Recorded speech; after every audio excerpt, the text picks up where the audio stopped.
Hi friends, இன்னைக்கு சூப்பரான kitchen tips தான் பார்க்க போகிறோம். எதை பற்றிய டிப்ஸ்னா, நம்ம பாலக்கீரை வச்சு போண்டாலாம் பண்ணோம்னா அதில் கொஞ்சம் மட்டும் நம்ம சோம்பு ஆட் பண்ணணுங்க. சோம்பு ஆட் பண்ணிங்கன்னா அந்த வாசம் வந்து ரொம்ப நல்லாயிருக்கும்.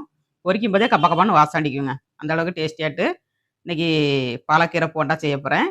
ஃபுல் வீடியோ வரும் பாருங்கள். இப்போ பாலக்கீரை போண்டா பண்ணுறதுக்கு இந்த மாதிரி ஒரு அகலமான பவுல் எடுத்துக்கோங்க. இதில் வந்து ஒரு பவுல் நான் கடலை மாவு எடுத்துருக்கேங்க. 150 கிராம் கடலை மாவு எடுத்திருக்கேன். 50 கிராம் அரிசி மாவுங்க. அரிசி மாவு போட்டேன்னா நல்லா மொறுமொறுப்பாக கிறிஸ்பியாக கிடைக்கும் உங்களுக்கு. அப்புறமா பச்சை மிளகாய் 2 மிளகாய் போட்டிருக்கேன். இஞ்சி, துருவின இஞ்சி கொஞ்சமாக ஆட் பண்ணிக்கோங்க. கருவேப்பிலை தழைங்க. அப்புறமா ஒரு கைப்பிடி அளவு மல்லித்தழை. மல்லித்தழை எவ்வளோ நாளும் போடுங்க, ரொம்ப நல்லாயிருக்கும். பாலக்கீரை வந்து நம்ம லாஸ்ட்டில் தான் ஆட் பண்ணணும். அதில் மிக்ஸ் பண்ணிவிட்டு அப்புறமா கொஞ்சம் நேரம் ஊற வைக்கணுங்க. ஒரு 10-15 நிமிஷம் நீங்கள் ஊற வச்சு பண்ணிங்கன்னா அந்த வடை வந்து ரொம்ப டேஸ்ட்டாக இருக்கும். ஊற வச்சு பண்ணுங்கள்.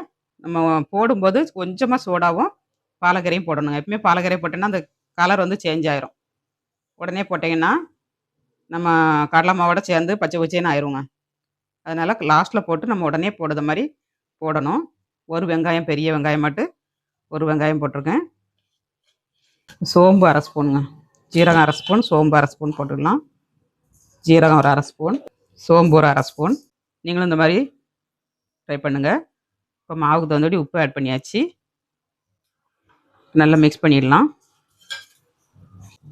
உங்களுக்கு எந்த அளவுக்கு தேவையோ அந்த அளவுக்கு எடுத்துக்கோங்க. நான் 150 கிராம் கடலை மாவு எடுத்திருக்கேன். ஊற வைக்கணுங்க. கொஞ்சம் நேரம் ஊற வச்சிங்கன்னா இந்த மாவு வந்து நல்லா சாஃப்டாக இருக்கும். நீங்கள் சோடா அதிகமாக போடாண்டாம். கொஞ்சம் நேரம் ஊற வச்சிங்கன்னா கொஞ்சமாக சோடா போட்டால் போதும். அப்படியே இருக்கட்டும். மூடி வச்சுக்கலாம். இப்போ 15 நிமிஷம் ஆயிடுச்சுங்க. மாவு எப்படி இருக்குன்னு பார்க்கலாம். நல்லா செட் ஆயிடுச்சுங்க. இப்போ கொஞ்சம் மட்டும் நம்ம சோடா ஆட் பண்ணிடலாம். 1/4 டீஸ்பூன் கம்மியாக தான் போட்டிருக்காங்க. நான் மாவு வந்து கம்மியாக எடுத்துக்கான்ல 1/4 டீஸ்பூனும் குறையாக தான் போட்டிருக்கேன். கொத்தமல்லியிலேயே நமக்கு கீரை மாதிரி தாங்க இருக்குது. நான் கீரை நிறைய போட்டு தான் பண்ணியிருக்கேன். நல்லா செவந்து வந்துருச்சு பாருங்கள்.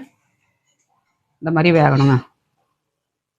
அப்படியே எடுத்து ஒரு சல்லடையில் வச்சுக்கலாம். இந்த மாதிரி சல்லடை கரண்டியில் வைங்க. எண்ணெய் இருந்துன்னா உங்களுக்கு இறங்கிரும். எடுத்துக்கலாம். போண்டா பண்ணி எடுத்தாச்சுங்க. வீடியோ பிடிச்சிருந்தா லைக் பண்ணுங்கள். நாளைக்கு இன்னொரு டிப்ஸோடு பார்க்கலாம். பாய்.